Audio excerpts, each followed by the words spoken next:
buenos días, mis amados hermanos, hermanas, amigos que hasta ahora se conectan al devocional del día sábado. Y hoy quiero compartir un tema de relevancia, de importancia para la vida de todo el mundo, porque este tema es importante no solo para creyentes, sino que es importante para todo aquel que en la eternidad quiera pertenecer o estar con Dios, y es ¿qué es ser hijo de Dios? ¿Cuál es la importancia de ser hijo de Dios? Y sin duda que este es un tema importante. Es un tema importante y que también a veces genera confusión, toda vez que hay la creencia de pensar de que todos, toda la humanidad, todas las criaturas somos hijos de Dios. Y es lo que hoy quiero en este devocional aclarar a través de la palabra del Señor. Y quiero invitarles al Evangelio según San Juan, al capítulo 1, los versículos del 9 al 13. Dice la palabra de Dios: existía la luz verdadera que al venir al mundo alumbra a todo hombre. En el mundo estaba y el mundo fue hecho por medio de él, y el mundo no le conoció. A lo suyo vino y los suyos no le recibieron, pero a todos los que le recibieron les dio el derecho de llegar a ser hijos de Dios, es decir, a los que creen en su nombre, que no nacieron de sangre, ni de voluntad de la carne, ni de voluntad de hombre, sino de Dios. En este prólogo del capítulo 1, es el prólogo de todo el libro del Evangelio de Juan. Juan está, esto también es como el génesis del Nuevo Testamento, reconociendo primeramente el lugar de nuestro Señor Jesucristo desde la eternidad. Y Juan nos dice de que Jesús estaba desde la eternidad. Jesús desde la eternidad ya existía. Y recordemos que desde el momento en que el hombre pecó, de que Adán y Eva pecaron, Dios en su plan perfecto, en Génesis 3, versículo 15, el Señor diseñó un plan de redención. Ya obviamente estaba desde la fundación del mundo. Este plan no fue un plan que a última hora Dios dijo, bueno, ¿qué hago? Porque ya pecó, se me dañó todo lo que yo tenía pensado hacer. En absoluto, nada se sale de control en manos de nuestro Dios.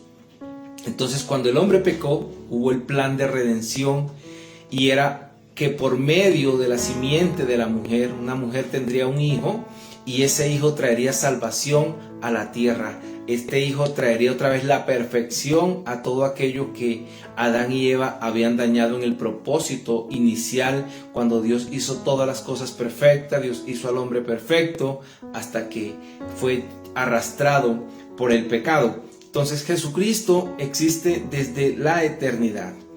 En ese plan Jesús se hizo hombre en la encarnación, como nos habla la palabra en Filipenses capítulo 2, versículo 5 en adelante, que el Eterno se hizo hombre, se humilló, se despojó de su gloria para hacerse hombre, pero que existía desde la eternidad. Entonces, por eso el versículo 9 dice: existía la luz verdadera que al venir al mundo alumbra a todo hombre.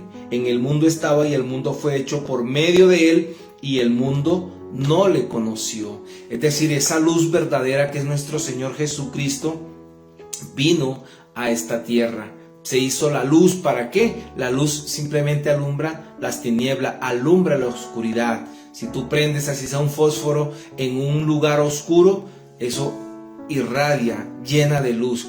Eso fue lo que pasó con nuestro Señor Jesucristo, que vino a este mundo. Pero dice el versículo 11: a lo suyo vino y los suyos no le recibieron. A lo suyo, es decir, a su creación, porque aquí dice el versículo 9 que él creó todas las cosas, en él estaban todas las cosas. A esa creación, en especial a los hombres, a la humanidad existente, Jesús vino a eso suyo, pero esos suyos en plural es Israel. El suyo es singular, son todas las cosas. A los suyos vino y los suyos no le recibieron. Es decir, Jesús vino por Israel, su pueblo escogido, el pueblo escogido por Dios para que le recibieran como el Mesías venidero, el Mesías que fue profetizado por el Antiguo Testamento, por los profetas del Antiguo Testamento que vendría. Y de hecho Israel conocía los tiempos e Israel estaba esperando que el Mesías viniera.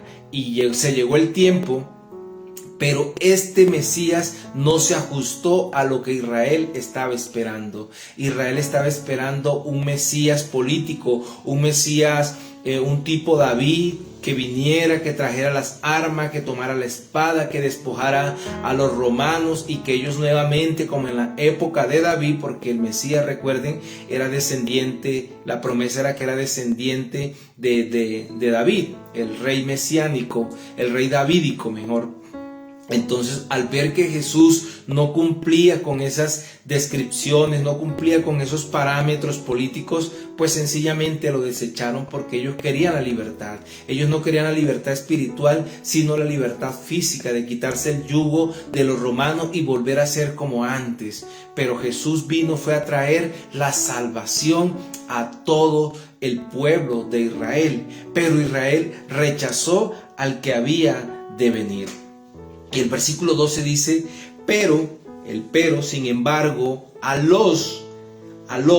todos los que le recibieron, les dio el derecho de llegar a ser hijos de Dios. A todos aquellos, a los judíos, los de Israel les rechazaron, pero aquellos que sí le recibieron, aquellos que dijeron, yo creo en tu nombre, Dios les dio el derecho, el privilegio de ser hecho, de llegar a ser, dice la palabra, hijos de Dios. Es decir, a los que creen en su nombre. Es decir, que los que creen en el nombre de Jesucristo son los que tienen el privilegio de ser hijos de Dios. Y de aquí la relevancia, la importancia de entender qué es ser hijo de Dios. Entonces, ser hijo de Dios es aquel que cree en el nombre de su Hijo, del Señor Jesucristo. ¿Por qué de su Hijo? Porque Jesucristo fue el que vino a esta tierra, el que se entregó por los pecados. ¿Qué separaba al hombre de Dios? Pues los pecados. Y sencillamente Jesús pagó el precio del pecado de todos los hombres, y así todos los hombres tienen acceso a Dios por medio de Jesucristo. Pero la condición es creer en el nombre de Jesucristo. Y todo aquel que cree en el nombre de Jesucristo sencillamente recibe la descendencia, se convierte en hijo de Dios. Y mira lo que dice el versículo 13, que no nacieron, todos los que creen en su nombre, que no nacieron de sangre, ni de voluntad de la carne, ni de la voluntad de hombre, sino de Dios. Es decir, es Dios el que ha tomado la iniciativa, es Dios el que ha dicho, yo voy a proveer todo para que el hombre que crea no se pierda y tenga vida eterna. Entonces es voluntad de Dios, es Dios el que ha trabajado en el corazón, como lo dijimos en el devocional de hace 8 días. Es Dios de que desde su voluntad, desde su iniciativa, es Dios el que pone en el corazón del hombre, para que venga, para que le acepte. Es Dios el que transforma el corazón del hombre para que ese hombre pueda creer en Jesús y pueda ser salvo y pueda tener vida eterna. Esa es la gran condición. Entonces, volviendo a la pregunta inicial, es ¿cuál es la importancia de ser hijo de Dios? Entonces Dios creó al hombre para que el hombre le dé gloria. En Isaías 43:7 el Señor dice que para eso he creado el hombre, para mi gloria, para mi gloria. Entonces, ¿por qué para su gloria? Porque el Señor, en su plan eterno, el Señor ya tiene escogido a un grupo de hombres, de mujeres, de personas que van a estar juntamente con Él en la eternidad. Entonces, los únicos que van a estar con Dios en la eternidad son sus hijos, son los únicos. Ese grupo de personas le va a adorar por la eternidad. ¿verdad? Entonces en el cielo, donde ya no va a haber pecado, y ahorita lo leemos en Apocalipsis, donde ya no va a haber pecado, solamente tienen que estar hombres y mujeres que son santos, que han sido transformados en un cuerpo nuevo, porque en la eternidad, al final de los tiempos, todo será nuevo, habrán cielos nuevos, habrá tierra nueva, descenderá la nueva Jerusalén, donde ya no habrá más pecado. Entonces, la morada de Dios es el cielo. Cuando decimos Padre nuestro que estás en el cielo, estamos diciendo, ese es el lugar de tu morada, ese es el lugar donde tú vives, ese es el lugar de tu residencia. Jesús dijo, en la casa de mi Padre muchas moradas hay. Entonces, en el lugar donde vive Dios, solamente Dios en su casa, es decir, en la casa del Padre, solamente pueden habitar los hijos. Únicamente los hijos pueden habitar en la casa del Padre. Alguien que no sea hijo no puede habitar en la casa del Padre. ¿Por qué digo esto? Porque hay la creencia popular de que todo el que muere se va para el cielo, ¿verdad? Hay otro dicho que todo el que se muere se convierte en ángel. Dicen, ay, se murió un ángel más en el cielo. O cuando muere un niño, un angelito más que nos está mirando, que nos está cuidando, que nos está mirando desde el cielo. Y no es así. Ni lo uno, ni todo el que muere se va para el cielo, ni todo el que se muere se convierte ángel. Porque en el cielo los hijos de Dios seguirán siendo hombres, seguirán siendo mujeres. Esto no va a cambiar. Los ángeles seguirán siendo ángeles. Los ángeles son servidores de Dios, pero el hombre, nadie se va a convertir en ángel el día que se muera. Ni simplemente porque murió se va para el cielo. Para el cielo únicamente se van los que son hijos de Dios. Solamente los que son hijos de Dios. Entonces, este tema es relevante, este tema es importante, porque los creyentes, los que hemos creído en Jesús, tenemos entrada a la eternidad por medio de Jesucristo. Jesucristo es quien abre, es quien tiene la llave para que nosotros entremos. Y el único requisito es creer en su nombre. Creer, los creyentes. Y ahora sí, lo que dice Apocalipsis, en el capítulo 21 de Apocalipsis, capítulo 21, los primeros 7 versículos, dice la palabra de Dios. Y vi un cielo nuevo y una tierra nueva, porque el primer cielo y la primera tierra pasaron, y el mar ya no existe, y vi la ciudad santa, la nueva Jerusalén, que descendía del cielo de Dios, preparada como una novia ataviada para su esposo. Entonces oí una gran voz que decía desde el trono: he aquí, el tabernáculo de Dios está entre los hombres, y Él habitará entre ellos, y ellos serán su pueblo, y Dios mismo estará entre ellos. Él enjugará toda lágrima de sus ojos, y ya no habrá muerte, ni habrá más duelo, ni clamor, ni dolor, porque las primeras cosas han pasado. Y el que está sentado en el trono dijo: he aquí, yo hago nueva todas las cosas. Y añadió: escribe, porque estas palabras son fieles y verdaderas. También me dijo: hecho está, ya todo está hecho. Yo soy el Alfa y la Omega, el principio y el fin. Al que tiene sed, yo le daré gratuitamente de la fuente del agua de la vida. El vencedor heredará estas cosas, y yo seré su Dios, y él será mi hijo. Es decir, ¿quién va a heredar la vida eterna? ¿Quién va a heredar los cielos nuevos y la tierra nueva? Los que creen, los hijos de Dios. Dios vivirá, nosotros viviremos con Dios juntamente. Viviremos juntamente con Dios, ¿verdad? Pero ¿quiénes viviremos juntamente con Dios? Los hijos. Él será nuestro Dios y nosotros seremos sus hijos. Y mira lo que dice el versículo 8. Pero los cobardes, incrédulos, abominables, asesinos, inmorales, hechiceros, idólatras y todos los mentirosos tendrán su herencia en el lago que arde con fuego y azufre, que es la muerte segura.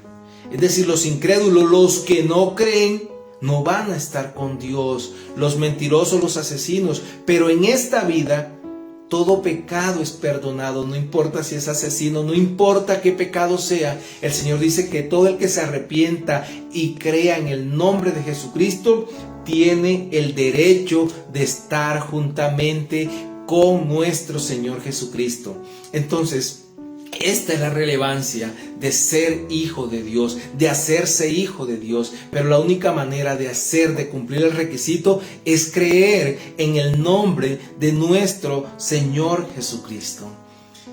Dios te bendiga grandemente en este día, para que si eres creyente, dale gracias a Dios, ten gozo, así estés en sufrimiento, así estés pasando prueba, así estés viviendo circunstancias adversas. No importa cómo tú estés viviendo, dale gracias a Dios, porque las cosas grandes apenas están por venir. Recuerda que en esta tierra vamos a estar únicamente, estamos de paso, pero que la eternidad es por los siglos de los siglos. Aquí podemos vivir un tiempo, unos años, pero las cosas grandes apenas están por venir. Así que regocíjate en este día, dale gracias a Dios. Y si tú no eres creyente, hoy es el día perfecto para que vengas a Cristo, para que te arrepientas de tus pecados y creas en el nombre del Hijo de Dios y te conviertas en el verdadero Hijo de Dios, en un verdadero Hijo de Dios. No simplemente ya no vas a ser criatura, sino que además vas a entrar a la familia de Dios. Oremos. Padre, yo te doy gracias en esta mañana por tu bendita palabra, por todos los corazones que en esta mañana tú estás hablando, Señor. Por cada vida, por cada mente, por cada corazón que tú estás llevando convencimiento de pecado. Pero también para el creyente tú estás llevando aliento, tú estás llevando en esta mañana el refrigerio para sus vidas. Tú estás fortaleciendo a aquellos que están débiles, porque nuestra esperanza no está en esta tierra. Nuestra verdadera esperanza está en los nuevos cielos y en la nueva tierra, Señor. Cuando tú establezcas el reino eterno de una vez por todas y donde habitaremos juntamente contigo todos los que hemos creído en el nombre de nuestro Señor Jesucristo. Te damos gracias en este día, Señor, porque sabemos que tú estás obrando, porque muchos corazones están llegando a tus pies. Derrama de tu gracia en este día, Señor. Derrama de tu poder. Sé tú obrando en cada corazón. Derriba los argumentos y permites que todos aquellos hambrientos y sedientos vengan a ti. Te alabamos, Señor, y te damos gracias. En el nombre de nuestro Jesucristo, nuestro Redentor. Amén y amén. Dios te bendiga grandemente en este día para que reflexiones en esta bendita palabra. Y si eres hijo, da gracias. Y si no eres hijo, ven a Cristo y te conviertes en ese hijo. Dios te bendiga grandemente en este día.